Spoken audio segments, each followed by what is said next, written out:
Hello and welcome to episode 29 of Not Quite Nerds, and we're nearly at the 30 mark. Thanks for bearing with us last week. I was wiped out. I'd like to say that it was a post-Super Bowl hangover, but I went and watched the Super Bowl in a bar and did not drink at all because I was driving and I knew I had responsibilities in work the day after. Goddamn politicians. Yes. We managed to piece something together, and I think it gives us an alternative. You know, if there's anybody sick or we can't record for a week, we can just build in this whole sequence of Mallory's Marvel Madness. I think what we've learned is that the podcast can go on missing me or Luch, but it can't go on without you. You are the soul. I did offer to send you the links and the passwords, and you guys were like, "No." It was very cute. It was very cute of you to think that we could accomplish that. Yeah, we need you. I still would have edited it. All you would have had to do is log on to Async, or as it is now called instead of podcast, or record the episode, and then I could have done everything from it. But do you know what? It's fine. We made it work. We made it work. I think we would need like a training session before we attempt to give our audience the mishmash that would happen if it was just the two of us. Somehow Luch and I would screw it up so bad we recorded everything backwards. Yeah. And upside down. I mean, yeah. Just before we went on, we were talking about how our good friend and old housemate Alex is interested in coming on. That was basically how Alex's shift at Blockbuster always went.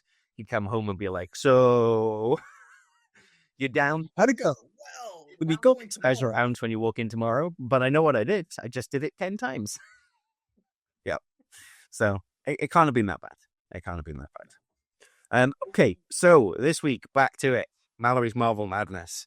We're going to catch up on that. The Spider-Noir trailer dropped, so we'll have a conversation about that. And we just decided there that we're going to talk about Traitors as well, because it is such a wonderful show. Luch, have you even watched Traitors? No, but you guys can try to convince me. It could be your combined stats pick this week. You can try to convince me. Traitors. Where, first of all, okay, let's not skip ahead. Okay, we'll get there. We'll get there. I'm so excited to have this conversation at the end of the podcast. Waiting in bated breath. Mallory's going to be like, we're going to say, "What's your Marvel Madness?" She's going to be like, "I didn't watch anything." Anyway, Traitors. Right. Wait. But is it as good as our favorite show, which we have not actually seen yet, Heroes for Hire? Wait, we actually, no, Luch, that is a perfect segue, actually. Oh, excellent. Mallory's Marvel Madness. Here we go. Look at me. It's like I was looking at the spreadsheet. It's like you're going to play off. You played that really well, but well done. I told you actually wasn't. So it's been 2 weeks, and unsurprisingly, I've only watched 2 things. I've watched all of Luke Cage season 2, and I've watched all of Iron Fist season 2. I actually ended up FaceTiming Matt like a week and a half ago because I was just cranky at work and I wanted to see his children. At this point in my life, by the way, if it's not Monday and I FaceTime Matt, it's not to talk to him in the slightest. It's just to see his children. Which is fair. And the last episode I'd watched before that, Luke Cage literally says, "I'm now a hired hero." And that happens, and I screamed at my TV. It's like, "Fuck you, Luke Cage. Fuck Luch. Fuck Matt. Like, you hate you guys. Stop saying Heroes for Hire." But I could also understand why you two are so obsessed with that idea, because they did kind of sprinkle it in. Yep. They did. They totally sprinkled it in. And now you want it. Yep. I think. See, now you want it. So now you've seen both those seasons. Well, I don't know if I want it, but you two want it. Unlike any good relationship, if one of you wants it, then you should just do it. I think what we've learned from this is we should buy Mallory the entire Heroes for Hire back catalogue of graphic novels for Christmas, just so we can bring her. That actually would be a really nice gift. I just have to say. I would. It would be very nice. But we know how she feels about reading, so Actually, I do love reading. I just don't have time for reading. Also, tangent. I started looking at flights for New Year's, and I was like, well, if I'm going to fly out on the 26th, I may as well fly out on the 24th and do Christmas with you guys. It's free. It's a valid point. Entirely free. Yep. So, surprise, I'm probably coming for Christmas. Work. We'll make it work. That's what we always do. All right, so Luke Cage season 2. Yes, let's go. I've been waiting for this. I've been waiting for you to get here. I liked Luke Cage season 1 better. I found Luke Cage season 2 really slow and unrealistic and too busy. And busier than Luke Cage season 1. And I hated.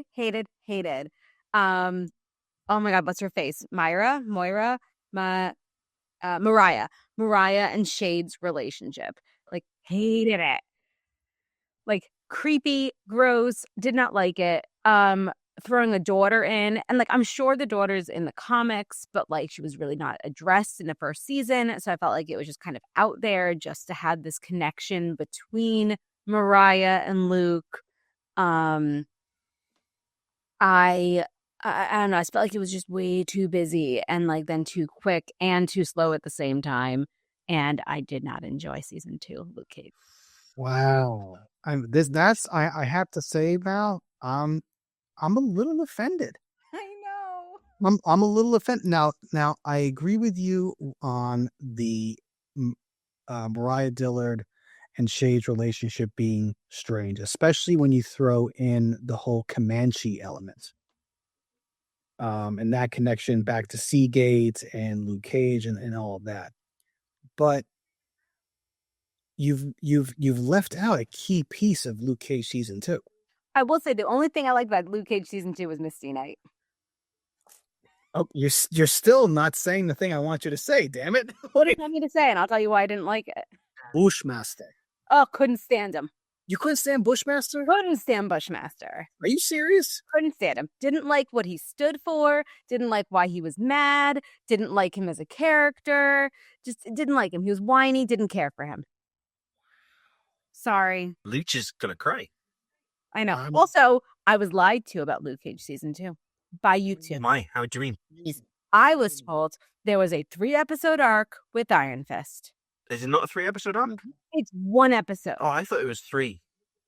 I thought it was 3 too. It feels like 3 because it's finally like Iron Fist is good. It's the full 1 episode, and it's the best part of the whole season. It is. I totally agree. Yeah, must happen. Yeah, they can have better writing for Luke Cage. And know what? I'm actually going to fast forward for 2 seconds. Misty Knight also obviously appears in Iron Fist season 2. I like Misty Knight in Iron Fist more than I like Misty Knight in Luke Cage. I think the writing was better for Iron Fist. I would agree that Iron Fist season 2 was better than Luke Cage season 2. I just love Luke Cage as a character. I just think he's just the epitome of reluctant, like not reluctant hero, but just a genuinely good person who's just like, all right, I have these abilities, I'm going to do stuff. And then he turns into a bad guy at the end of the season. Well, no, see, that's where. But again, I think it's bad writing. I feel like No, I think I see your point. It's almost like he, instead of allowing Pops to be Switzerland, he's using his position in Harlem's Paradise as kind of like the kingpin of Harlem as a way to protect and insulate Harlem. Like it's using that. It's like good crime. I don't know, because like he's got Sugar with him, and like he's got like other guys who are like helping him kind of, you know.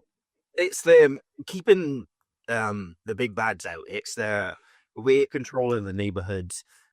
Stop Kingpin from weaving his way in by us being protective and controlling. Exactly. It's similar to what the mafia used to offer certain areas. They offered protection. Yeah.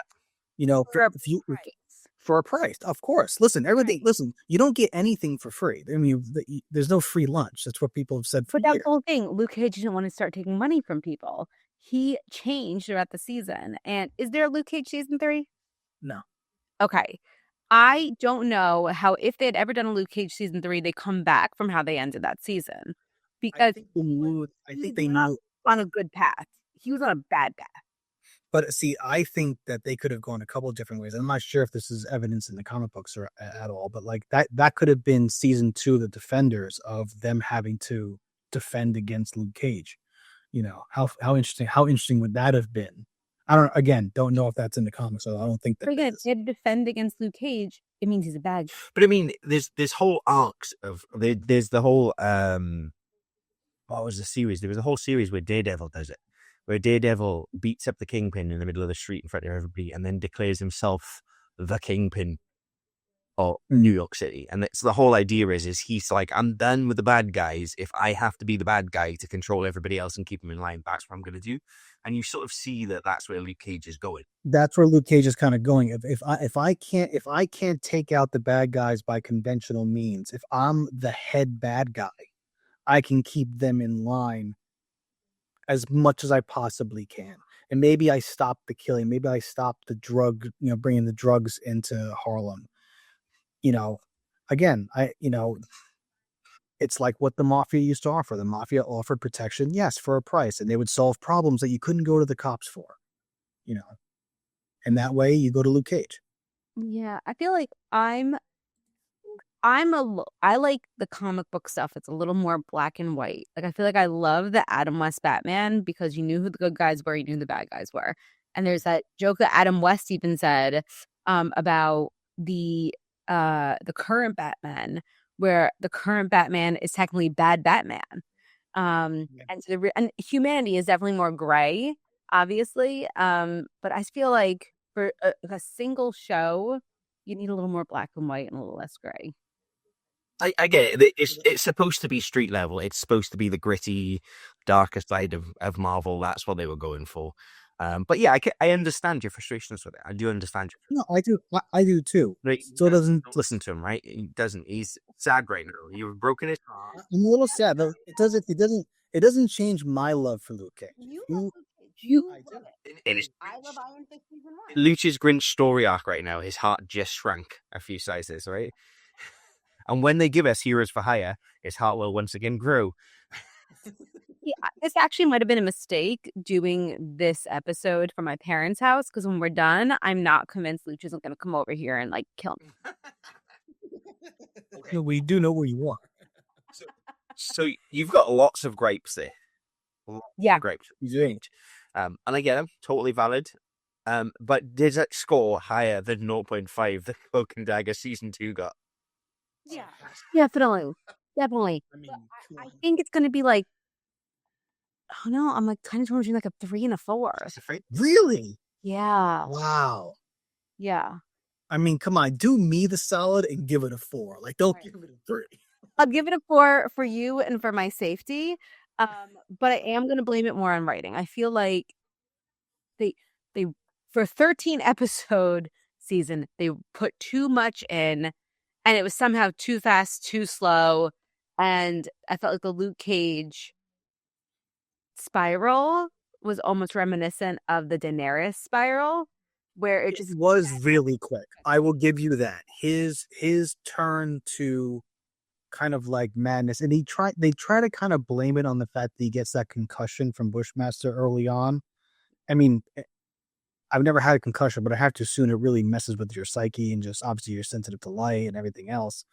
And he can't get conventional medicine because, well, how are you going to give him conventional medication? They don't have that acid bath, at every corner hospital or whatever. But I mean, listen, you are very entitled to your opinion, 100%, which is why I put the score in there. I will put an asterisk on the spreadsheet indicating that I did bully you into a 4. I will admit that. I'm going to literally put asterisk equals bullying. I mean, so you've currently got it rated higher than Inhumans? As it should be. Sorry, lower than Inhumans. You give Inhumans 4.5.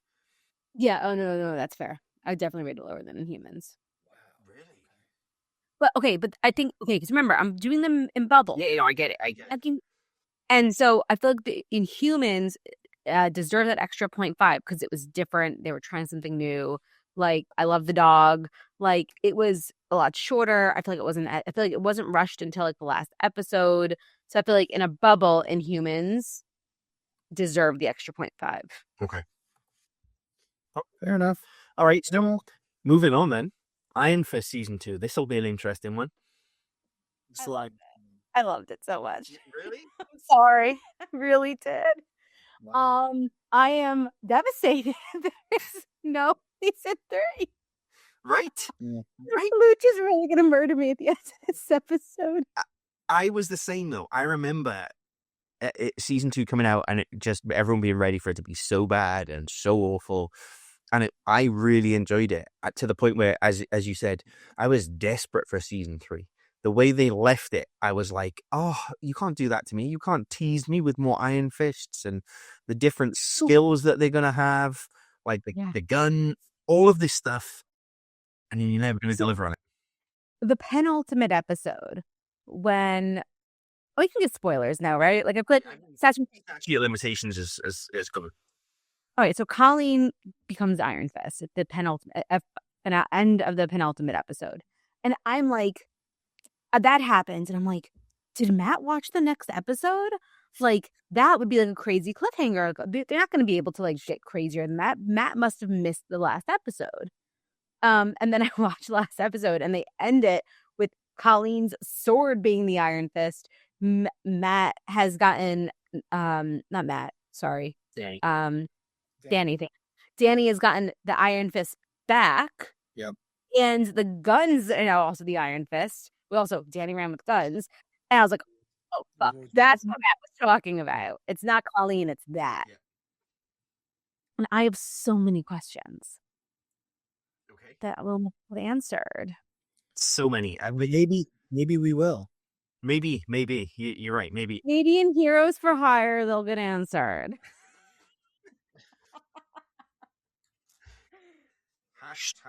Heroes for Hire. I just thought it was such an interesting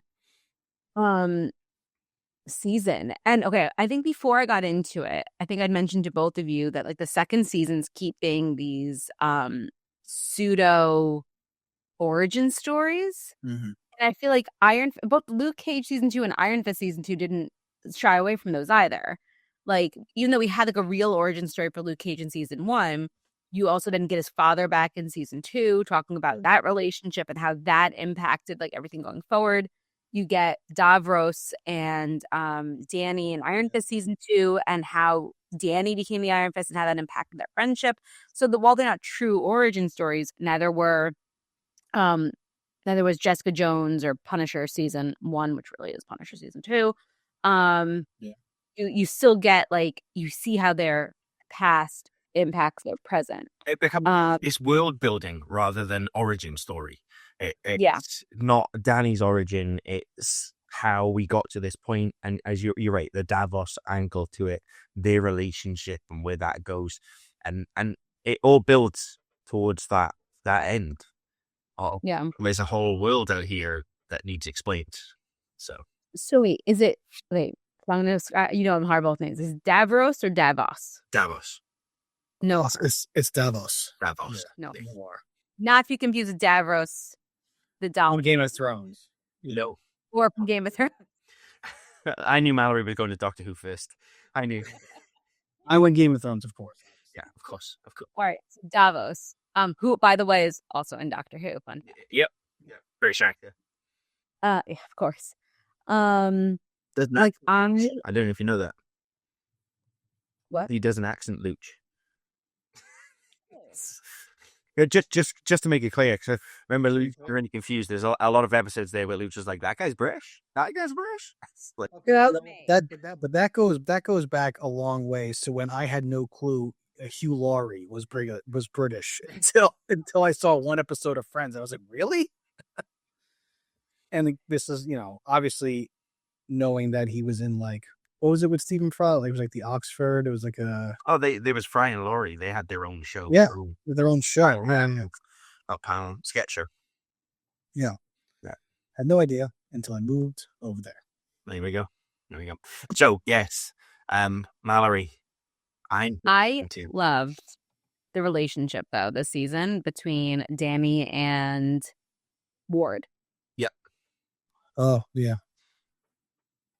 It grows and it becomes what it should be, or what you feel like the should had.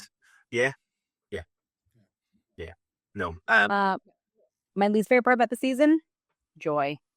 I get that.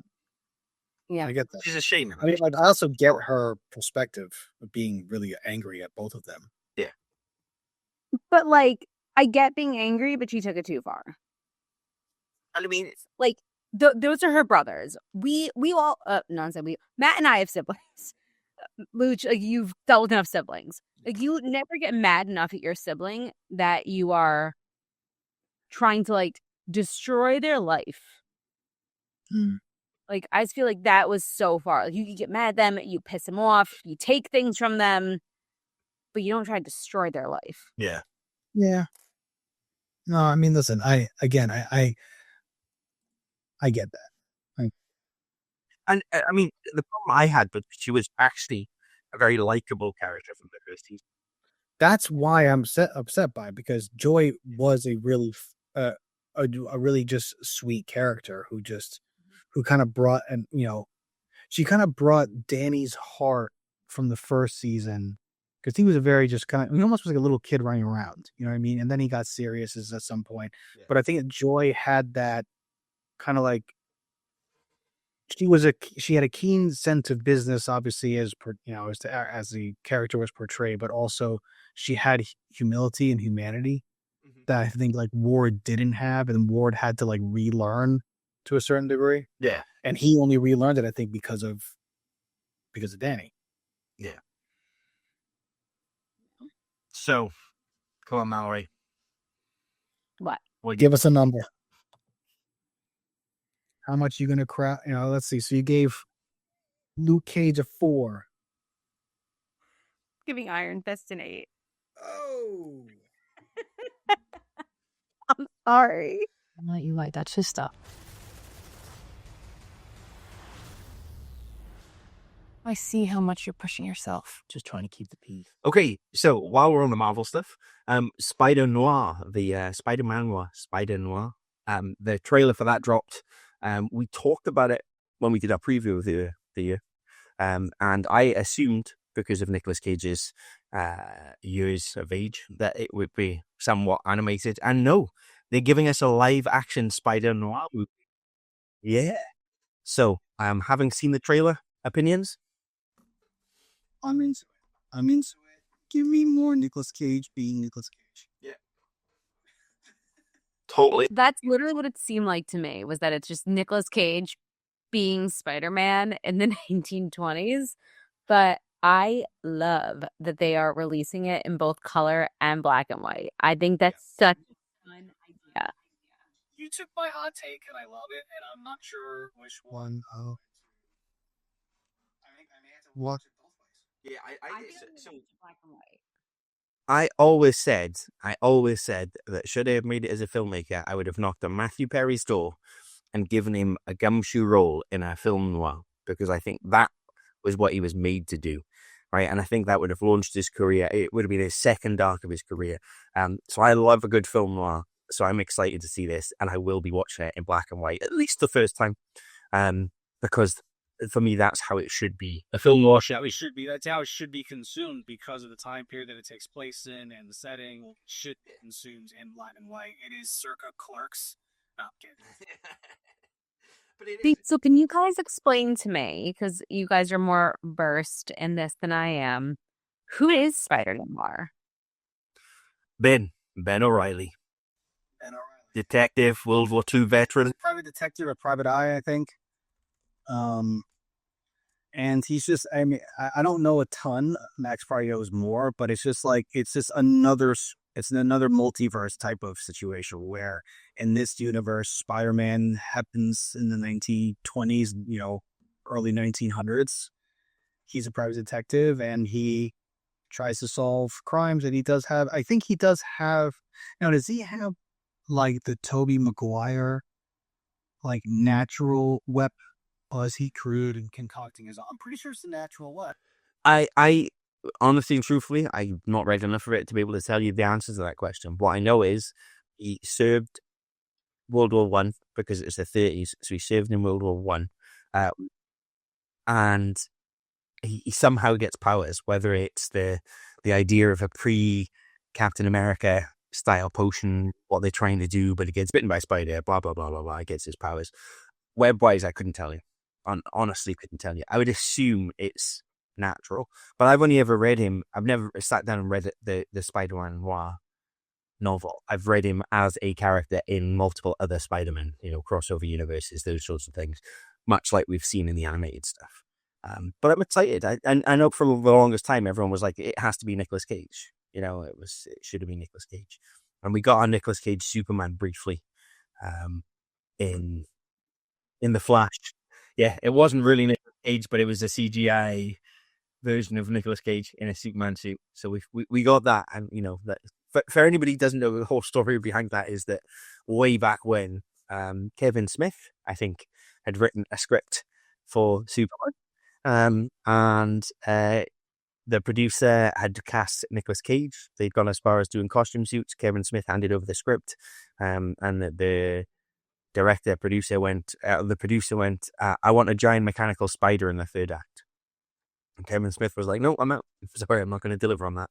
That producer then went on to produce the Will Smith movie Wild Wild West, which, for those of you who remember, had a giant mechanical spider in the third act. To further that lore, the movie that he turned down because he was signed on to Wild Wild West happened to be The Matrix. There you go. He would have been Neo. He wanted to carry as well as he had. What for his commitment to Wild Wild West? So, you look back at career-changing moments, and you think it was either the moment he slapped Chris Rock, or the moment he turned down. Yeah, I did hear that recently. He said to somebody, "You keep the name of the Matrix out of your mouth before you start slapping people." Okay, Spider-Noir. I think what I'm the questions. Go on, Mallory. You had something to say. Go. I did. I have a question for you guys. Another question. Okay. Because I need you guys to explain things to me. Why is it on Amazon Prime? Because I thought that Sony still has the rights. And it's produced by Sony. It's a Sony picture. Disclose your house a good Amazon Prime is their distribution. Gotcha. So Sony doesn't have the streaming service, I don't think, that everybody else currently has. And I don't think, for my understanding, they have any interest in having that streaming service. They're more than happy to let everybody else do it and license their stuff off. So building on that question, the question I had for you is, would Craven, Morbius, Madam Web, and all of those have done better if they'd not been forced into a cinema release and they'd simply been dropped onto a streaming service? No. Because it's so bad writing. You do fish bad writing by how you release it. Bad writing's bad writing. I've not seen Craven. I would say I agree with Mallory that you can't fix bad writing, even if you break it up into, whether they broke it up into a limited series or broke it up into, or just had it be just the films that they are. You can't fix shit writing. I mean, my standpoint would have been there would have been far less pressure on them. There would have been less eyes. They probably wouldn't have been pushed producer-wise. They wouldn't have been the push to deliver something, a cinema spectacle, which is what they were trying to do with those things. I just feel like Sony had a great opportunity with the success of their combination with Marvel. And the fact that we never got a Sinister Six movie is really disappointing. Or a Sinister Six series, maybe, or something like that. Like that, they had that in their back pocket and just chose not to use it, and it never made any sense. Like, why Madam Web? Why Craven? Why Morbius when you had the Sinister Six? Yeah. But I mean, I suppose they were saving the bad guys for the actual Spider-Man film. I guess, but I mean, I don't know.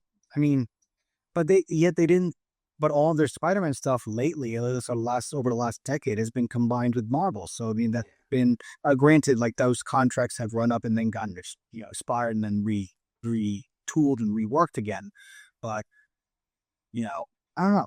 But you could have done the same thing like with Venom. You had Marvel had their multiverse. Sony could have had theirs, where there was a Sinister Six movie with a Tom Holland character. You could have used Andrew Garfield's Spider-Man for that Sinister Six. You could, there's other things that they could have done and given us essentially a Sinister Six movie, a Spider-Man-esque movie from the perspective of the villains that he defeats. I think that would have been a very interesting story that Sony, I feel like, completely dropped the ball.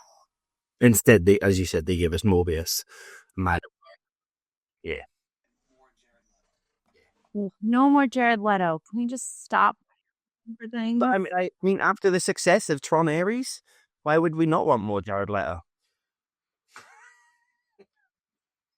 You make you pick. I wouldn't be surprised. You reach a point where I think, as Jared Leto, you go, maybe I should stop doing blockbusters, go back to doing the art house things that I was getting nominated for, and stick to my music because I'm actually really good at that. Or we could just kind of go back home and leave the world alone and be a creep in private.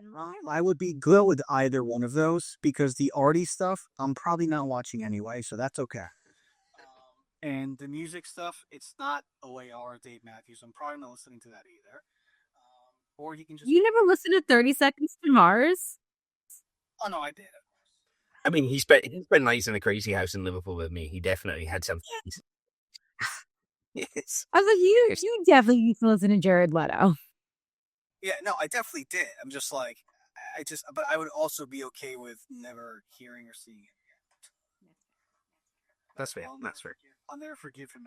So, off the back of this conversation, I had the idea that somebody should have to watch those films as a challenge. The 3 Venom movies, Morbius, Madam Web. Crazy. Just thinking about it. If Alex wants to come on and do this, he needs to watch those. Is that the challenge we're laying down to Alex? Alex, this part of your initiation. Trying the podcast, at least 1 to 2 episodes. Bearing in mind that he was never a huge comic book movie fan anyway. Which makes it, if he can get through it and come back on the other side and not. I like it. I like it. I think that will be his initiation to being a guest star. Okay, I like it. I like where we're going. For every movie that he was able to get through, we will give him an episode. As a reminder, I am watching all 3 Venom movies. Yeah, they are part of what we've.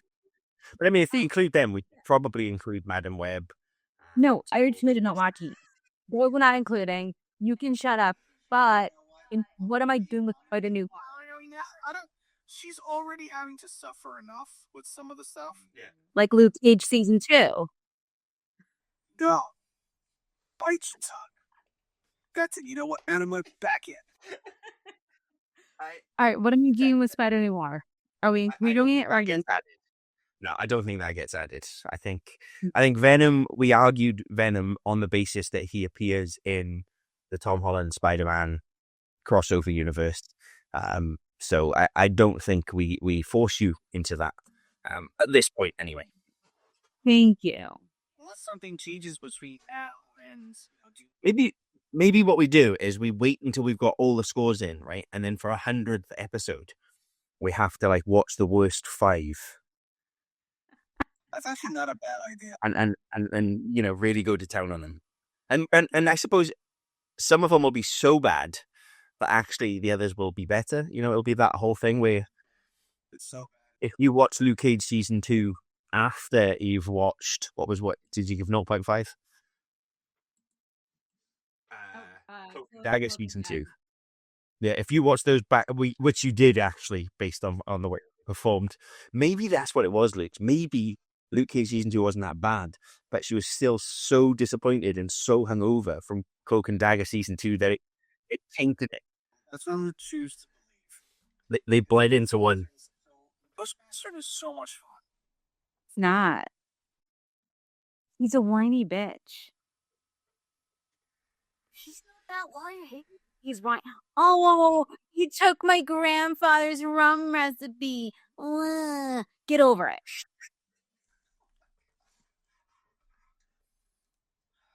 Breathe. All right. That's the Mahershala Ali, isn't it? No. No, which one? He's the other one. Ali. Oh, that's right. He's the other snake. I don't remember. They're all snakes. The reason I asked that is because Oh yeah, he's not Coppermouth. Cottonmouth. the reason I asked that is because we watched Jurassic Park Rebirth on the weekend. Crazy. I enjoyed it. Yeah, enjoyed it. I thought it was different. That was different to what we'd had with the Chris Pratt ones. It was a story. It was a story in the Jurassic Park world rather than a Jurassic Park story. Yeah. So it was quite good in that way. I think this guy they need to do because we've seen that movie 7 or 8 times now. Yeah. In interesting reflection on We could be done with Jurassic Park. how about unlike the More dinosaurs. I was going to say unlike the general public in the Jurassic Park films, we are not bored of dinosaurs. We like dinosaurs. Yeah. The thing is, I like dinosaurs too, but you can only do so much Jurassic Park. But what I am bored of is creating a new dinosaur for every new movie. Yeah, that's cool. And you know what? But no matter what dinosaur they create, for whatever reason, little short on T-Rex always comes in and What's its ass? Yeah. I mean, the scene with the T-Rex in this one is fantastic. The T-Rex is basically a puppy. Like that's how they show the T-Rex as a puppy. And it's fantastic because it actually works really well. The D-Rex, which is the newly created animal, I was like, I don't understand the point in it even being there because it doesn't really do anything other than create merchandise to sell. But as a film, I wasn't, it was good. I enjoyed it. It was fun. It was actiony. It was a little different. It was, Yeah. I'll take it. Yeah. Okay, so Luch, I've got a question for you. Might of the Seven Kingdoms, how's it going? I'm really, really enjoying it. I'm an episode or 2 behind, so no spoilers. Okay. I won't give you my. Everyone dies. John Rambo shows up and just kills everyone. It's, you know what? Yeah, I really like it. It's fun to be brought back into that Game of Thrones universe and just thoroughly enjoy every episode and really just have a character where you can just like, not only do you like him, he's generally just a good person. The head tonight, Duncan, Sir Duncan the Tall, because I've only watched, I think, 3 total episodes of the other show that came out. The one that takes place hundreds of years before. House of Dragons? Yes, I've only watched 3 episodes of the first season. I just couldn't get myself into it for whatever reason. I don't know, just it didn't grab me. I need to go back and try again. But this show grabbed me from episode 1, and I can't wait until the Sunday until it comes out again. That's just, it keeps me wanting more. I think the relationship between Sir Duncan the Tall and Egg is brilliant. And how Duncan I'm not trying to spoil anything, but how he develops his relationships with other knights and other people in the, I don't know, the fair. I'm not sure what it's really called. The tournament. Yeah, the different relationships that he develops with different side characters, whether they be names of people that you do know if you've watched Game of Thrones, or just random people. I don't know. It's fun. I really, really enjoy it. And I don't know if it's even more than 1 season because I don't know how long the book is. The book's only, I think it's 1 book. Okay. So I'm not sure how far into this book they're going to get, if there is going to be room for a season 2, but I'm thoroughly enjoying it. And every time that dude, Sir Duncan the Tall, is on screen, I'm just like, holy crap, he's freaking huge. The name Sir Duncan the Tall totally fits because I think the actor was 6'5" or 6'6". Yeah, he played rugby for Ireland. You know what? I had a feeling. I'm saying that he definitely played rugby.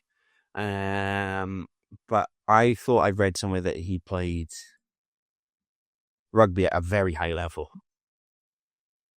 So I mean, you haven't quite seen the physicality yet of the character, like yet, at least to this point. yeah, I'm just because he's so much taller and just broader than all the other knights. I just wonder how epic that could be when if and when it does happen. But thoroughly enjoying it. So Island it's and the Mighty. interesting that you are enjoying this more than you enjoyed House of Dragons. So I read both books. I definitely enjoyed Night of the Seven Kingdoms more than I enjoyed the book that House of Dragons is based on. But I'm enjoying House of Dragons more than I'm enjoying Night of the Seven Kingdoms. Really? Okay. I mean, it's like it's something that like Steph and I talked about it after the last episode that I do want to go back and try House of the Dragons again. But I'm not going to do that until until this season of this show is over, because this show kind of brought me back into that Game of Thrones universe, and I remembered why I enjoyed it so much. So maybe that will kind of like leave me, because I obviously House of the Dragons came out a few years after the Game of Thrones that we all know, and how that ended how that ending was such a disappointment. I kind of went into, I think, House of the Dragon with that same mindset. I think that kind of threw me off a little bit. Okay, I'm out.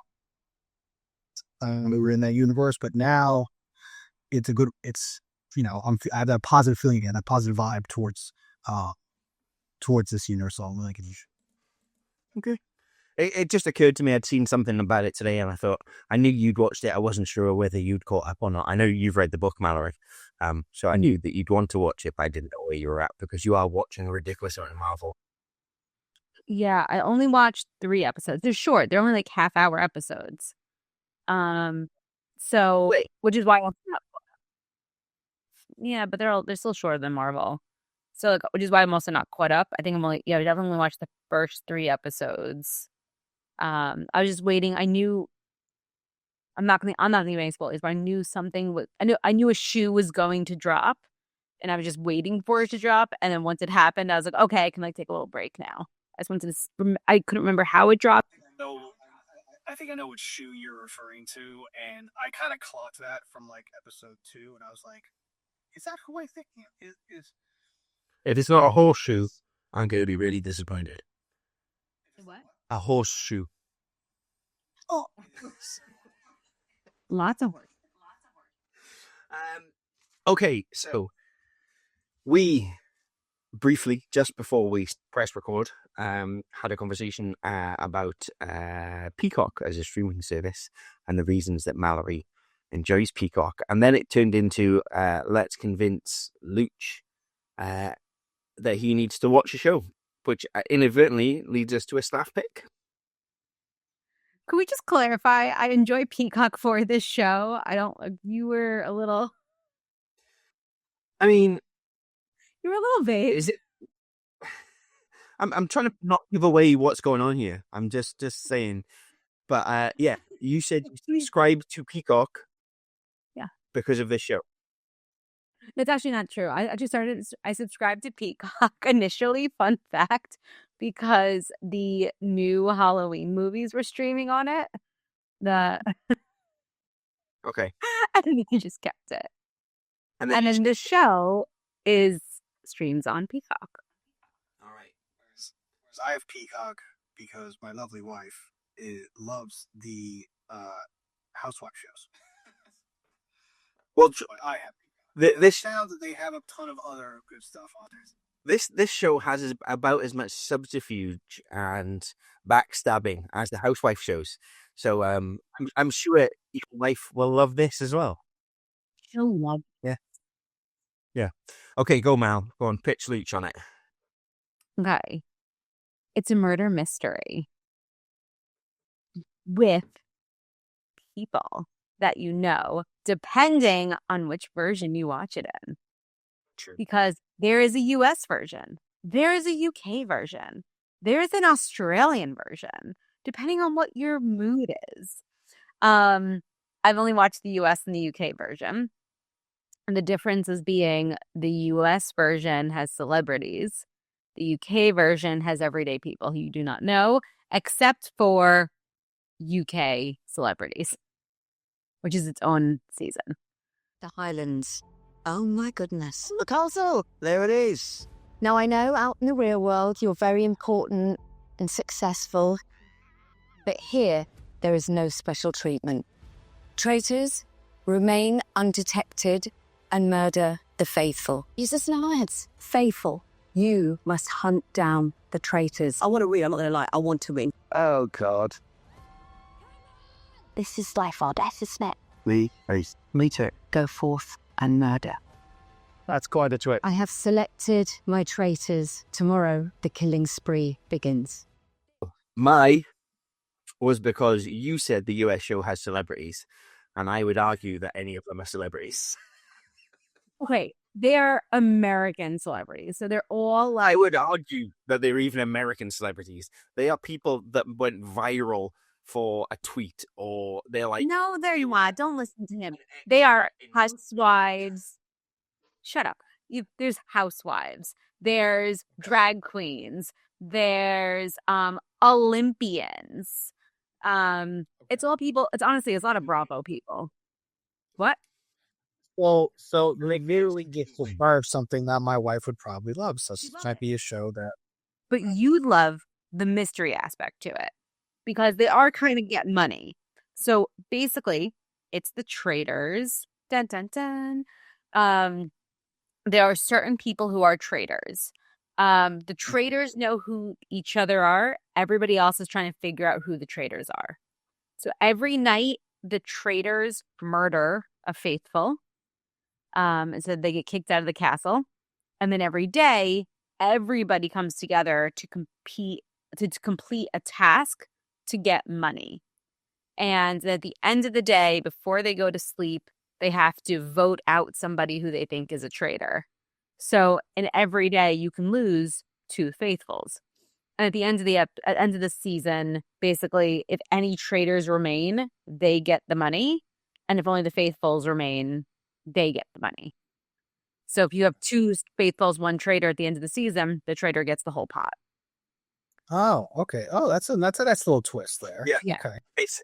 I think very Go on. Yeah. No, I said the difference that I like between the UK and the US version is because the US version, they're all pseudo celebrities. They're like C-list celebrities, but they are celebrities. They're like Survivor, Big Brother. C-list. Well, Sid Rob from Survivor's on it. Who doesn't love Boston Rob? I mean, from a British perspective, when we watch the American one, I have no idea who any of them are. It is just like watching the British one where they take general public. These people are at that CD list. Yeah. They all know each other, and they know of each other. They know why they're these D-list celebrities, and that gives it an interesting element because they know each other. Whereas in the UK version, when they're all regular everyday people who they don't know each other, it's easier for them to lie. So they can hide if they're related to somebody. They can hide what their real job is. Whereas you don't. So it's different. It's 2 sides of the same coin between the celebrities versus the non-celebrities. Although the weird thing is the US version, the first season, was a mix of both celebrities and non-celebrities. And then the second season, they got rid of all the non-celebrities. It's all shot in the same castle in Scotland as well. So the British one is hosted by Claudia Winkleman and her perfect hair, and she is just masterful at it. And the American one is hosted by Alan Cumming, very Scottish. Oh, yeah, I know him. Yeah. Okay. So you get dog Lala. Yeah, and he's got to come home effectively, and he's used it as an excuse to spend 6 months of the year living here in Scotland. So he loves his time. I recently joked with Gemma and said that should I win the lottery or come into a substantial amount of money, the only way you will know is because you will all receive an envelope with the tickets to fly you to Inverness Airport, where a black Range Rover will pick you up and drive you to the Traitor's Castle, where we will have one monstrous party for a long weekend. Wow. But that sounds. I was like, He's win the lotto. That is literally how I would tell people, is I would invite my closest friends and I would literally do the full Traitors drive. Like, you get in the car on your own and you're driven to the castle. And but no, As long as I can bring the dogs, I'm there. absolutely. It's a fantastic show, British or American. We had our first celebrity version just before Christmas, and Stephen Fry, Jonathan Ross. We had some really big names in there. Oh, that's some big names right there. Yeah, Ted Lasso. Ted Lasso. Yeah, what's his name? Yeah. Nathan from Ted Lasso. Nick Mohammed. And Joe Marler, the rugby player. There were some really good characters in there. And yeah, you're right. That did add a dynamic where they knew each other beforehand. So, quite early on, there's a whole thing where somebody's eliminated and they're like, well, it can't be this person because they're best friends. They know each other outside of this, and surprise, surprise. But no, it was good. It was it's a really good show. There's loads of it out there for you to watch, as Mallory said. If you're in the UK, there's the UK, American, Australian, and now Irish version, all available on iPlayer. Now on the Peacock streaming, do you have access to all the other country flavors of this show? Yep, everything. We just get it after the fact. So the UK celebrity one, we weren't getting it live. Once the whole season dropped, then dropped on Peacock. But it's all there. And the US is now casting for an all non-celebrity season, which I did consider signing up for. Did you really? I can't do the the actual activities. Could you imagine me in a lake jumping off of a helicopter into a lake? Gemma talks about what on the could I imagine you doing it? No. Could I imagine you trying to do it and laughing about it? Yes. Gemma wants to go on it just so she can cry at everything. Like, every single time they sit down at a round table, she's like, I'll cry.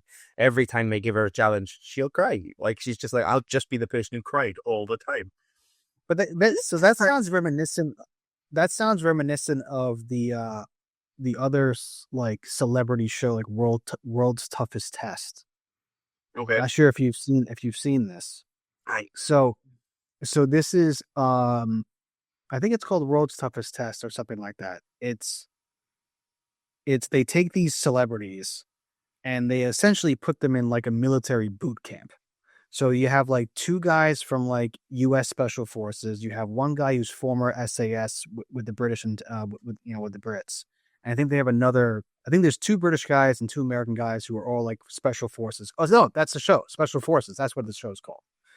And they take all these celebrities and they put them through like a 10-day boot camp. They don't win. They do get money. They get paid. I think it's like $200,000 or something. And they get that from day one. So if they quit halfway through the first day, they still get paid. They don't care. And that comes up on the show. And like the guy would be like, do you really want to be here? You already got paid. If you want to go home, give me your armband. Like, and it's just, you've seen them go through these. Yeah. These, I know what you're talking about. We have something similar, and it's the SAS guys, and they basically put them through the SAS training. And it's like they're marching them, they're interrogating them. They're putting them through interrogations. Yeah. They're making them like go through the mud and extract somebody from like a building. Traitors is just a joy to watch because the actual challenges that they go through is a really small part of what they have to do. And you spend a lot of your time watching them have conversations in the house. Now, everybody who's been on the show will tell you that they're in the house basically 15 hours a day. So they get on really well and they get to know each other really well, but every episode is just an hour long. So all you see is really small snippets of that. So it gets quite interesting when you see like people who really get on really, really well sitting at the round table and accusing somebody of being a traitor, despite the fact that they're really good friends. But it's a game show at any level. It's a game show, murder mystery game show that plays out over, I think it's about 10 days, isn't it? 12 days when they actually film it. But an absolute joy to watch. Just so intriguing, so clever, so much subterfuge taking place. The challenges, the way that they make them murder some people sometimes is part of the fun of it, isn't it? You know, they're like, tonight you have to murder in plain sight. And they've got to do something to murder somebody, whether that's give them a kiss or a hug, or they've got to do something to kill them without anybody else noticing. this season, the season that's currently on in the US, we had, which I don't think you guys have done yet in the UK, we had a secret traitor where the audience didn't know who the traitor was. And We had other traitors. Oh, it was crazy. It didn't, I'm hoping it played out better in the UK version. Our secret traitor got voted out the second episode. Oh wow! No, what I can tell you about the British version is it does play out better, but it explodes in a massive way, but fascinating. Yeah. Well, I think you guys have sold me because we do need a new show, and we were trying to figure out like what we're gonna do because we have Dunk and Egg or the Sundays, right? Night of the Seven Kingdoms. Madison Simpkins, thank you. Starfleet Academy on Thursdays, and then Next Level Chef is another one that was one of our other go-tos. If you've not watched that, that's a lot of fun. Yeah. Not nerdy at all. Just Gordon Ramsay having a load of fun with people cooking. And yeah, this could be another show for us. And there's a handful of seasons, I assume. There's 5 seasons UK. I'd imagine there's a similar amount US. Yeah, I think we're in the 4th season.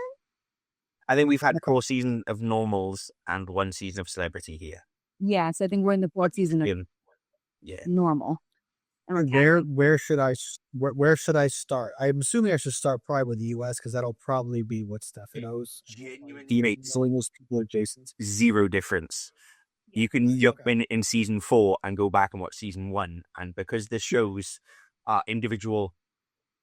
Okay. Listen, Well, there's no like. I will say the US version, season 2 had a player from season 1, and season 4 had a player from season 3.